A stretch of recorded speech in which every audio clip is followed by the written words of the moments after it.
Sa ngalan ng Ama, at ng Anak, at ng Espiritu Santo. Amen. Sumainyo ang Panginoon. At sumaiyo rin. Mga kapatid, tayo po ay nasa unang gabi ng ating Misa Aguinaldo. Ang Panginoong Jesus, ang Aguinaldo ng Diyos, bago pa man tayo makapag-isip ng ibibigay sa Diyos, ang Diyos na ang nagbigay ng kanyang unang Aguinaldo, ang kanyang anak na nagkatawan tao para tayo po iligtas, ipadama ang kanyang pag-ibig sa sangkatauhan. Kaya nga, upang tayo ay maging marapat sa banal na pagkantog at ibunang pagsisihan ang ating mga nagawa pagkakasala. Lahat po tayo inaamin ko sa makapangyarihang Diyos at sa inyong mga kapatid, na luba akong nagkasala sa isip, sa salita at sa gawa at sa aking pagkukulang. Kaya isinasamo ko sa mahal na Birheng Maria, sa lahat ng mga anghel at mga banal, at sa inyo mga kapatid, na ako'y ipanalangin sa Panginoong ating Diyos. Kawaan tayo ng makapangyarihang Diyos. Patawarin tayo sa ating mga kasalanan, panubayan tayo hanggang sa buhay na walang hanggan. Amen.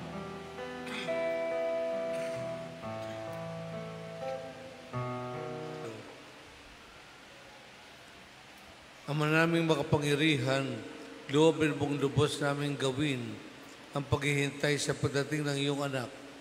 Mangyari nawa ang kanyang itinuro bilang tagapagligtas kapag siya'y aming sinalubong na may gawa mga inawang nagdiringas sa pamamagitan niya kasama ng Espiritu Santo magpasawalang hanggan. Amen. Magsiupo po ang lahat. Inilalahad ni Propeta Isaiah sa unang pagbasa ang sinabi ng banal ng Israel, ang Panginoong Diyos na ang mga sumusunod sa kanyang utos ay lubos na pagpapalain. Ang salita ng Diyos mula sa aklat ni Propeta Isaías. Ganito ang sabi ng banal ng Israel, ng Panginoon mong sa iyo'y tumubos. Ako ang Panginoong iyong Diyos.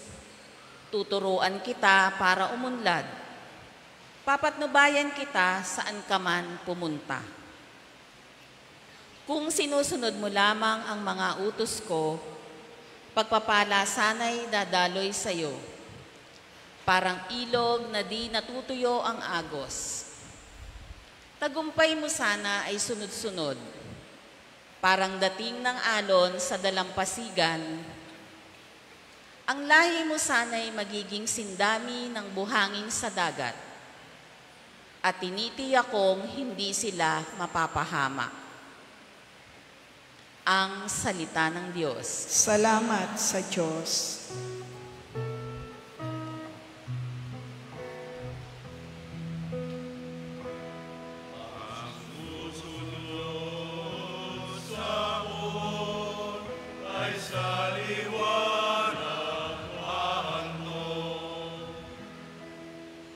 Mapalad ang taong hindi naaakit niyong masasama, upang sundan niya ang kanilang payo't maling halimbawa. Hindi sumasama sa sinumang taong ang laging adhikay, pagtawanan lamang at hamakamakin ang Diyos na dakila. Nagagalak siyang laging magsaliksik ng banal na aral. Ang utos ng poon, siyang binubulay sa gabi at araw.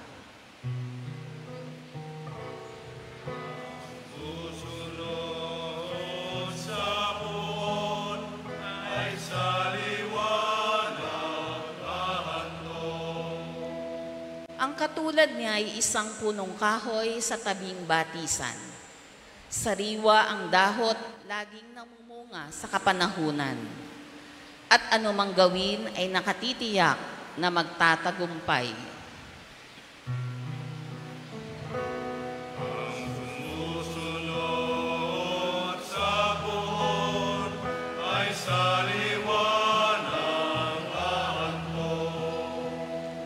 Ngunit ibang-iba ang masamang tao. Ipa ang kawangis. Siya'y natatangay at naipapadpad kung hanging umihip. Sa taong matuwid ay Panginoon ang siyang mag-iingat, ngunit kailanman ang mga masama ay mapapahamak.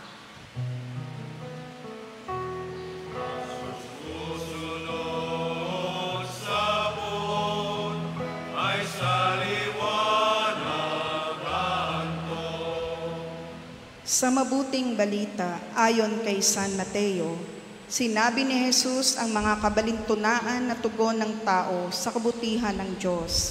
Sa kabila nito, mamamayani pa rin ang kalooban ng Diyos. Magsitayo po ang lahat.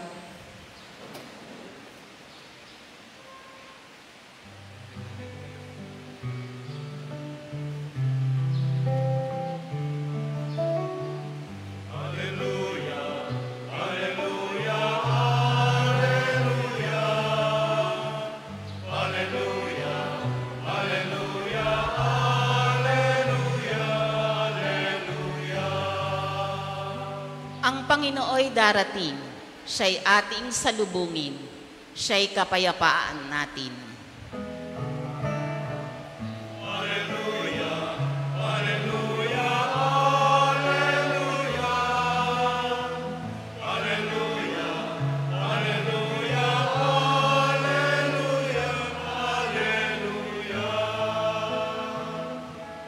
Sumainyo ang Panginoon. At sumaiyo rin. Ang mabuting balita ng Panginoon ayon kay San Mateo. Papuri sa iyo, Panginoon.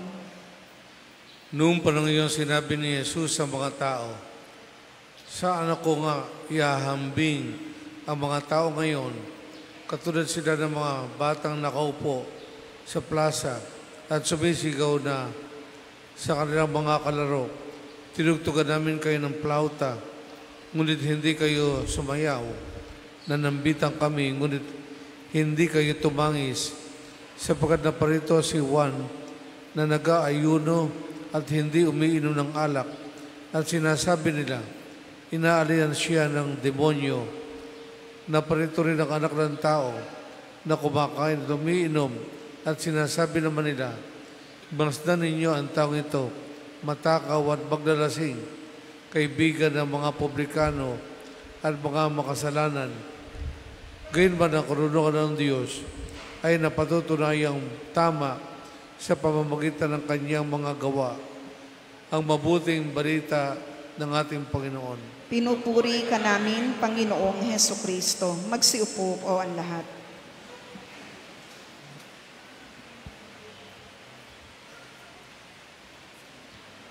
Magandang gabi po sa inyo lahat. Tayo po'y nasa unang gabi ng ating Misa Aguinaldo.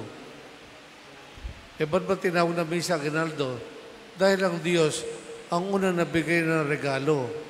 Walang iba kundi yung kanyang anak. Pero yung regalo niya ay kapahamakan ng kanyang anak sapagkat mapapako sa krus yung nagkatawan tao salita. Kaya po, ang regalo ng Diyos ay salita ng Diyos na nagkatawan tao. And the Word was made flesh. Yun ang regalo ng Panginoon. Kaya yung salitang iyon ay dapat iniregalo rin sa kapwa. Kasi yung salita ng Diyos may kapangyarihan. Hindi po basta tunog. Nabawa, nabagsak yung kaldero, may tunog. Yung salita ng Diyos, hindi lamang tunog, may kapangyarihan. Pagka sinabi ng Panginoon, let there be light, magkaroon ng liwanag, at nagkaroon nga ng liwanag. Sinabi ng Diyos, humiwalay ang tubig sa sangkalupaan. Humiwalay nga ang lupa at saka tubigan. Humiwalay ang himpapawid sa sangkalupaan. Humiwalay nga. Magkaroon ng liwanag na tatanglaw sa gabi at araw. Merong buwan, merong araw, may bituin. Nagkahiwalay nga po. Kasi ang salita ng Diyos, effective. Tayo nga, salita nga natin effective din Kapag sinabing buksan ng ilaw, pagka sinabing may simbang gabi ng alas 7 ng gabi, may nangyayari. Lalo na yung salita ng Diyos. Salita ng isang Diyos, hindi laban ng isang tao. Kapag sinabi natin, maluluto na, iniin lang, maluluto nga. Pag sinabing, hindi, malutong yan, malutong. Yung ibibigay sa'yo, malutong nga. Kasi may epekto Ang salita ay may epekto. Meron nga isang santo. Meron isang gumagawa ng simbahan. Nandun sa itaas Ano yung kanyang salita? Kasi ngayon sabi ni Pope Francis, the Word of God changes us. Ang salita ng Diyos, binabago tayo. Basta yan ay ginamit natin, may binabago sa atin. Lazaro, magbangon ka. Mabuksan. Nakadinig. Nakapagsalita yung pipi. Ang salita ng Diyos, effective. May effect. May nangyayari. Isa santo nga Ewan ko kung narinig na ninyo si St. Vincent Ferrer, yung santo na mayroong pakpak. May nakita siya nagtatrabaho doon sa itaas na simbahan, construction na simbahan. Nakita niya na off balance. Nawala sa panimbang Nahulog Kita-kita niya yung taong nahuhulog. Ano sabi niya? Huwag naman sana masaktan. Sana'y lumapag ng dahan-dahan.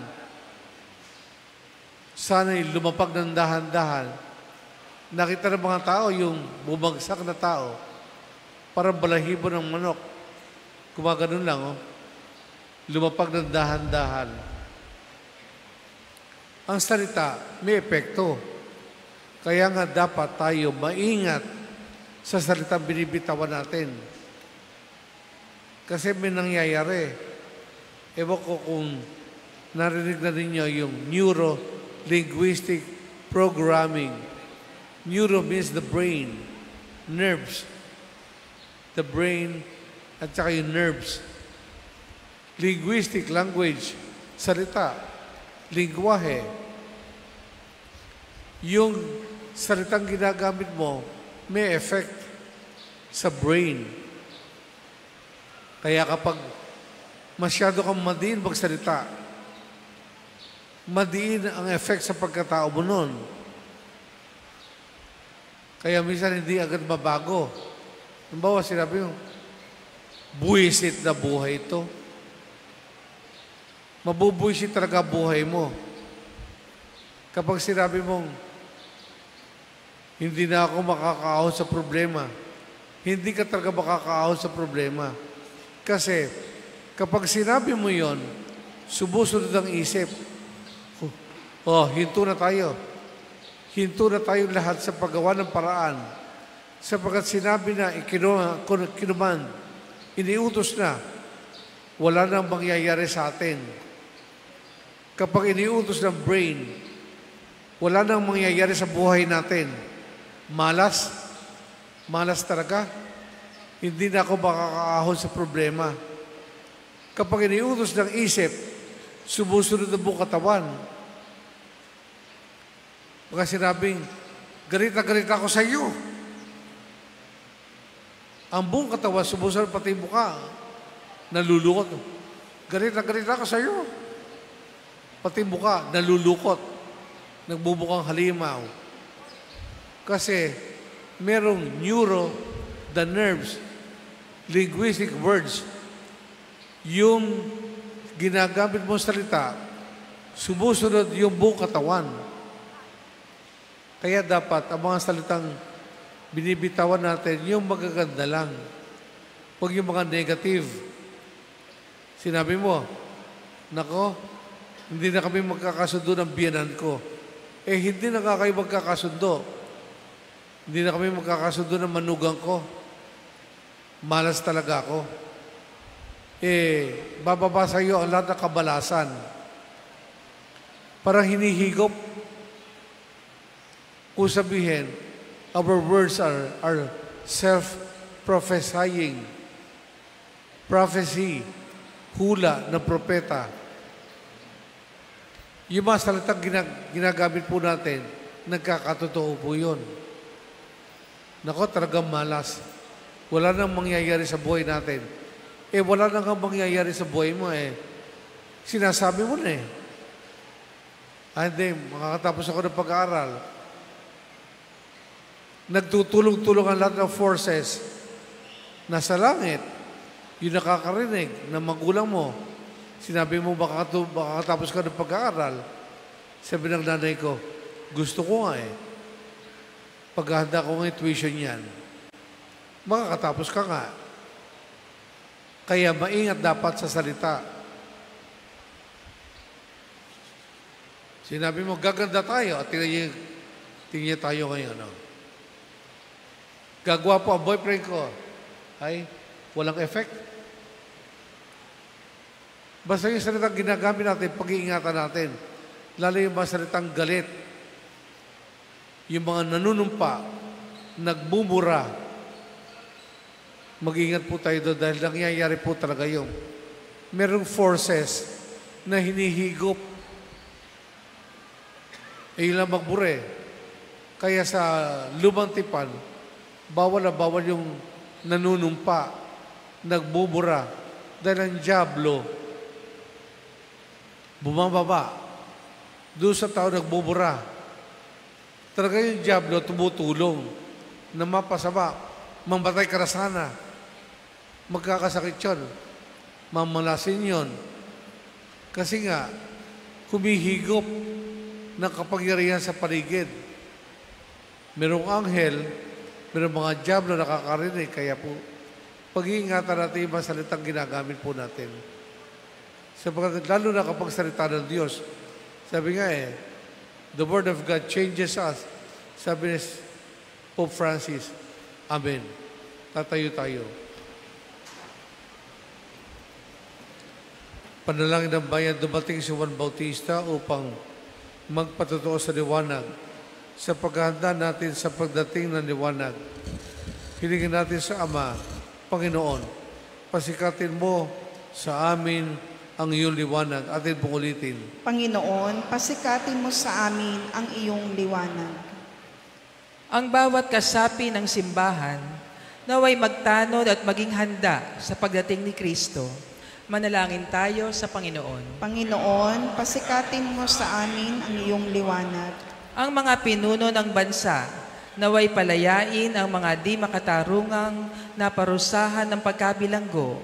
Manalangin tayo sa Panginoon. Panginoon, pasikatin mo sa amin ang iyong liwanag. Tulad ni Juan Bautista, maging kapanipaniwala nawa tayong saksi ni Jesus. Ang liwanag, manalangin tayo sa Panginoon. Panginoon, pasikatin mo sa amin ang iyong liwanag. Ang mga nalulumbay at mga may sakit, naway maranasan ang kagalakan ng Adbyento. Manalangin tayo sa Panginoon. Panginoon, pasikatin mo sa amin ang iyong liwanag. Ang mga yumao, naway magkamit ng kagalakan sa buhay na walang hanggan. Manalangin tayo sa Panginoon. Panginoon, pasikatin mo sa amin ang iyong liwanag. Ama naming makapangyarihan, walang hanggan ang iyong habag. Turuan mo kaming maglaan ng aming sarili sa pakibahagi sa pamamagitan ng Jesucristo ang aming Panginoon, magpasawalang hanggan. Amen. Magsiupo ang lahat, pag-aalay. Marapatin po rin yung Panginoon na basbasan ang lahat ng naghahandog sa iyo kadakilaan. Matapos sa kanilang paghirapan, ang lahat ng ito para idaayalay sa iyo kadakilaan. Naway pagparay mo sila. Kasaganahan sa buhay, pagkapala, kaligayahan, pagkakaisa, kapanatagan sa buhay sa kanila ng Ama, at ng Anak, at ng Espiritu Santo. Amen.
Magsitayo ang lahat. Manalangin kayo mga kapatid ng ating pag-aalay, maging kalugod-lugod sa Diyos amang makapangyarihan. Tanggapin nawa ng Panginoon itong paghahain sa iyong mga kamay, sa kapurihan niya at karangalan, sa ating kapakinabangan at sa buong sambayanan niyang banal. Manalangin tayo, Ama naming lumikha, kalugdan mo ang aming mga panalangin at alay. Sa namang kakulangan na aming abang nakayanan, naway ang pag-ibig mo ang magbigay kapupunan sa pamamagitan ng Kristo, kasama ng Espiritu Santo, magpasawalang hanggan. Amen. Sumainyo ang Panginoon. At sumaiyo rin. Itaas sa Diyos ang inyong puso at diwa. Itinaas na namin sa Panginoon. Pasalamatan natin ang Panginoong ating Diyos. Marapat na siya ay pasalamatan. Ama naming makapangyarihan, tunay nga marapat na ikaw ay aming pasalamatan sa pamagitan ng Kristo ang aming Panginoon. Ang pagsusugo mo sa Kanya ay pinahayag ng lahat ng mga propeta. Ang pagsilang niya ay pinanabikan ng mahal na birheng Kanyang inang tunay sa kapangyarihan ng Espiritong Banal. Ang pagdating niya ay nilahad ni San Juan Bautista sa Kanyang pagbibinyag. Ngayon pinaghahanda namin ang maligayang araw ng Kanyang pagsilang. Kami nananabik at nananalangin lubos na makaharap sa Kanyang kadakilan. Kaya, kaysa ng mga anghel na nagsisiyawit ng papuri sa iyo, nang walang hupay sa kalangitan, kami nagbubunyi sa iyong kadakilaan.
Magsiluhod ang lahat. Ama naming banal, ikaw ang bukal ng tanang kabanalan. Kahit sa pamagitan ng iyong Espiritu, gawin mong banal ang mga kaloob na ito upang para sa amin maging katawan at dugo ng aming Panginoong Jesucristo. Bago niya pinitis ang kusang loob na maging handog, ginawa kanyang tinapay. Pinasalamatan kanya, pinaghati-hati na iyon, iniabot sa kanyang mga alagad at sinabi, tanggapin ninyong lahat ito at kanin. Ito ang aking katawan na ihahandog para sa inyo.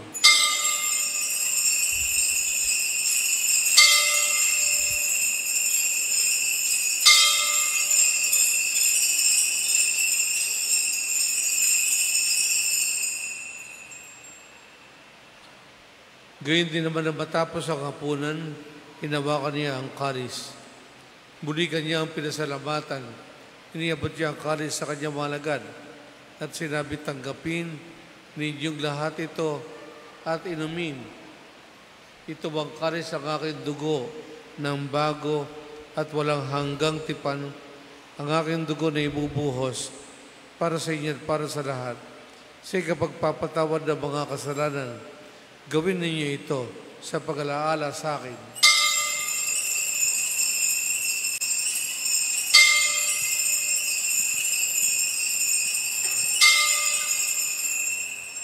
Magsitayo ang lahat. Ipagbunyi natin ang misteryo ng ating pananampalataya. Gawa namin nga ng pag-alala sa pagkamatay at muling pagkabuhay ng iyong anak, kaya tiniari namin sa iyo. ang tinapay na nagbibigay buhay at ang kalis na nagkakaloob ng kaligtasan. Kami nagpapasalamat dahil kami yung minarapat na tumayo sa harap mo para maglingkod sa iyo. Isinasabo namin kami magsasalo-salo sa katawan at dugo ni Kristo ay mabuklod sa pagkakaisa sa pamamagitan ng Espiritu Santo. Amalingapin mo yung simbahang naganap sa buong daigdig. Puspusin mo kami sa pag-ibig kay San Francisco na aming Papa at ni Dennis na aming Obispo at ng Tanang Kaparian. Alalahanin mo rin mga kapatid naming nahimlay na may pag-asang sila'y muling mabubuhay kaya hindi na lahat ng mga pumanaw. Kawan mo sila at patuloyin sa iyong kalawanagan. Kawan mo at pagindapatin kami lahat na makasalo sa iyong buhay na walang wakas. Kaysa ng mahal na Birheng Maria, na ina ng Diyos at ng kanyang kabiyak ng puso si San Jose, kaysa ng mga apostoles San Andres, at ang lahat ng mga banal na namuhay dito sa daigdig ng kalugod-lugod sa iyo. May pagdiwang nawa namin ang pagkapuri sa ikararangal mo sa pamagitan ng iyong anak na aming Panginoong Kristo. Sa pamamagitan ni Kristo, kasama niya sa Kaniya, ang lahat ng parangal at papuri ay sa iyo, O Diyos, amang makapangyarihan, kasama ng Espiritu Santo, magpasawalang hanggan. Amen. Bilang bayan ng Diyos, sama-sama nating awitin ang panalangin itinuro niya sa atin.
Hinihiling namin kami, Aldiha, sa lahat ng masama, pagkalooban ng kapayapaan na araw-araw, iligtas sa kasalanan, at inayin sa lahat ng kapahamakan, samantalang aming pinananabikan, ang dakilang araw ng pagpapahayag ng tagapagligtas naming si Jesucristo.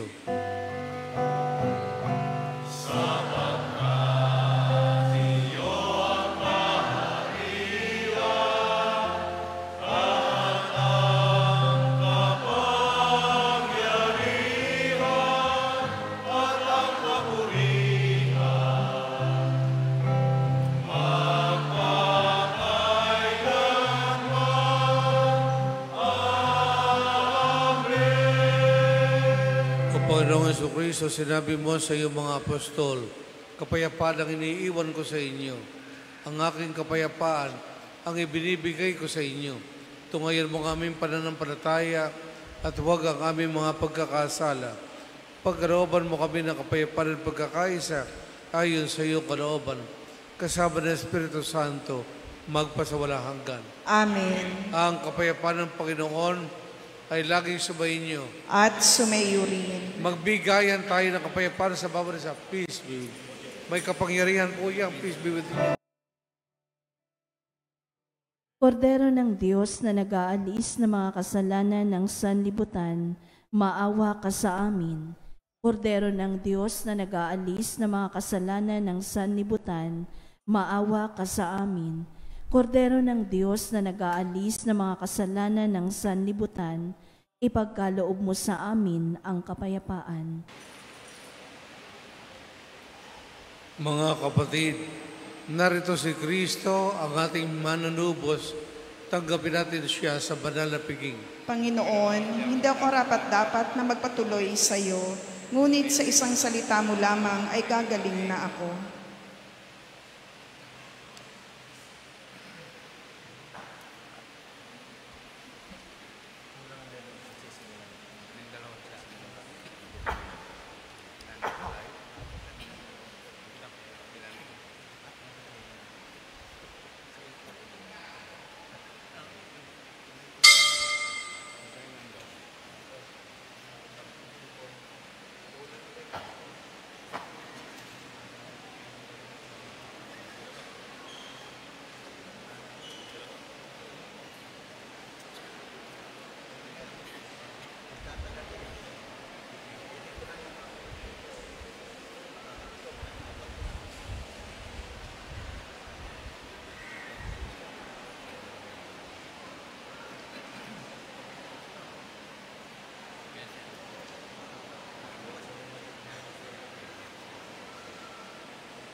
Magsitayo po ang lahat.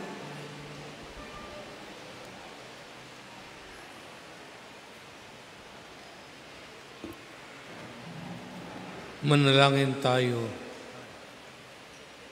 Ama naming mapagmahal, kami pinapakinabang mo sa iyong banal na salo-salo ay turuan mo kumilala sa layunin ng iyong mga nilikhang bagay na dapat namin gamitin upang kami ay sumapit sa iyong piling sa pamamagitan ng Kristo kasama ng Espiritu Santo magpasawalang hanggan. Amen. Sumainyo ang Panginoon At sumaiyo rin. at pagpalain kayong lahat ng makapangyarihan Diyos Ama, Anak at Espiritu Santo. Amen. Tapos na ang ating pagdiriwang. Humangi tayo sa ating pananampalataya. Salamat sa Diyos. Purihin ang Panginoon.